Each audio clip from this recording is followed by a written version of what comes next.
In this clip, I'm going to introduce Grice's conversational maxims and the notion of implicature.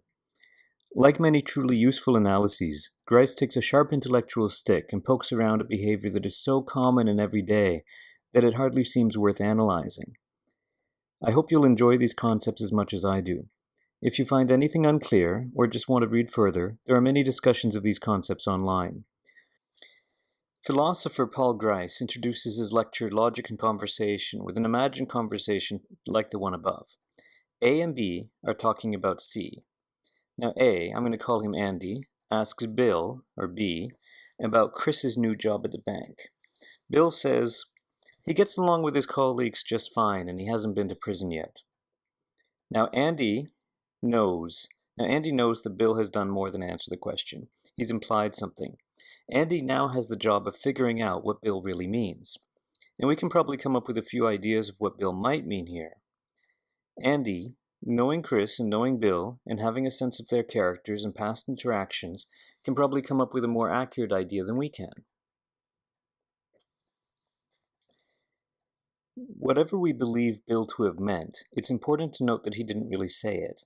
Bill might have meant that all bankers are thieves and should eventually go to prison, or that Chris is a dishonest character, or something like that, but he didn't say it. He suggested, implied, hinted, connoted, or insinuated it, but he didn't say it. Grice chooses to use the word implicate instead of wrestling with the thesaurus repeatedly during his discussion. This allows him to use the word implicature for any use of language in which something is implied or suggested rather than said, and implicatum for the thing that is implied. I think you'll often see people use implicature both for the use of language to imply something and for the thing that is implied. I don't see implicatum being widely used.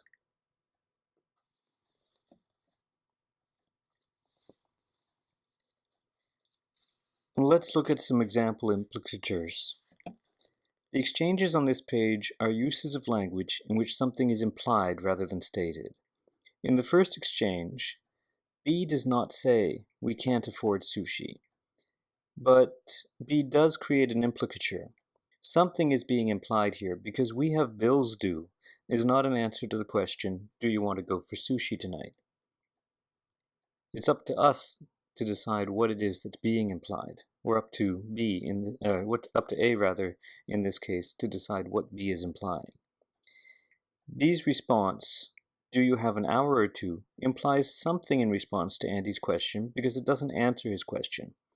An implicature has been created. B has used language to imply something rather than stating it. Andy now has the job of deciding what she has implied, or rather figuring out the implicatum. I'm not exactly sure of the pronunciation. In the third example, it's reasonable for A to assume that B is creating an implicature.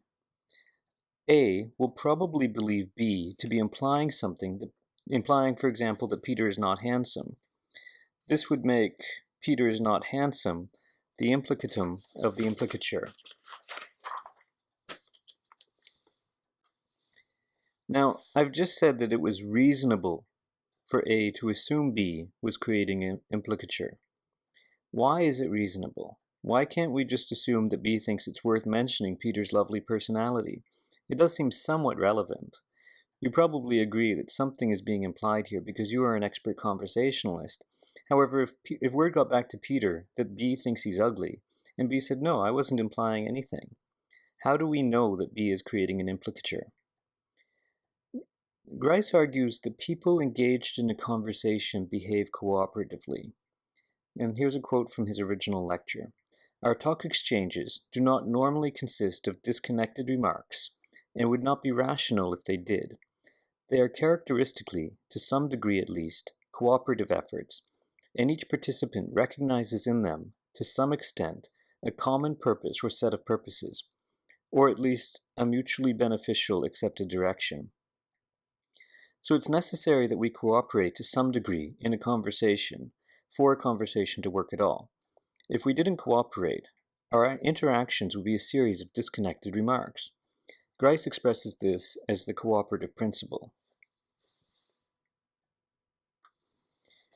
The cooperative principle is this: Make your conversational contribution such as is required at the stage by which it came, by the accepted purpose or direction of the talk exchange in which you are engaged.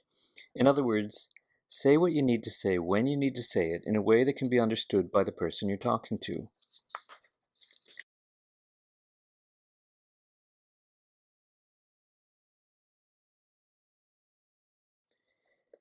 The cooperative principle breaks down into several maxims: the maxim of quantity, the maxim of quality, the maxim of relation, and the maxim of manner. And I'm going to discuss each of these in turn.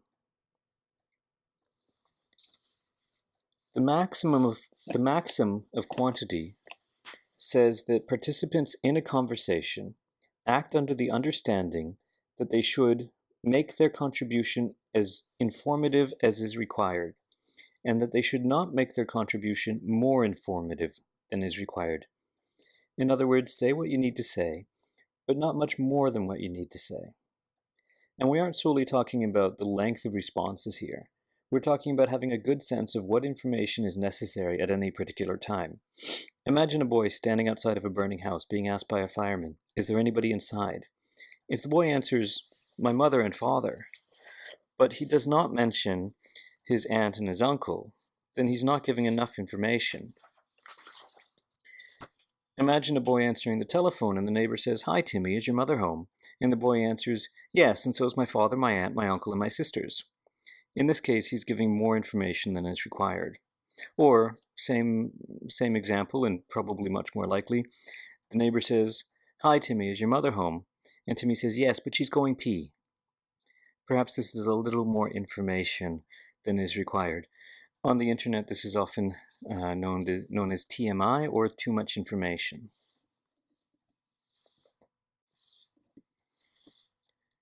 The maxim of quality is the general rule of conduct that we should tell the truth. To remember the name of the maxim, think of false information as information that is of bad quality. You can have a great deal of false information or a little false information, so it isn't quantity we're talking about, but quality. This maxim is expressed as: try to make your contribution one that is true, do not say what you believe to be false, and do not say that for which you lack adequate evidence.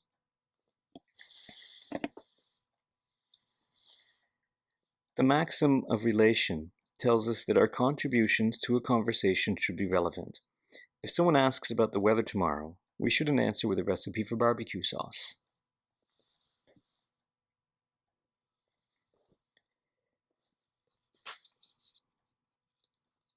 Finally, the maxim of manner tells us that our contributions should be expressed in a way that makes it possible for them to be understood. We should avoid obscurity of expression, avoid ambiguity, be brief, and be orderly. I believe this is the one that academics like myself have the most trouble with.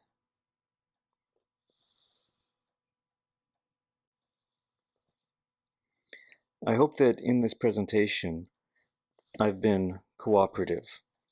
That is, I hope that I've told you as much as you need to know, but not much more. Been correct in what I've told you, used examples that were relevant, and put these thoughts together in a clear and coherent fashion.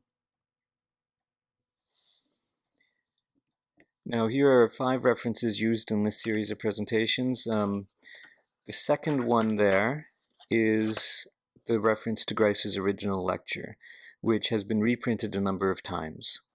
The reference I have there is to a fairly recent reprinting of it, so it should be easily purchasable. Ta-ta for now.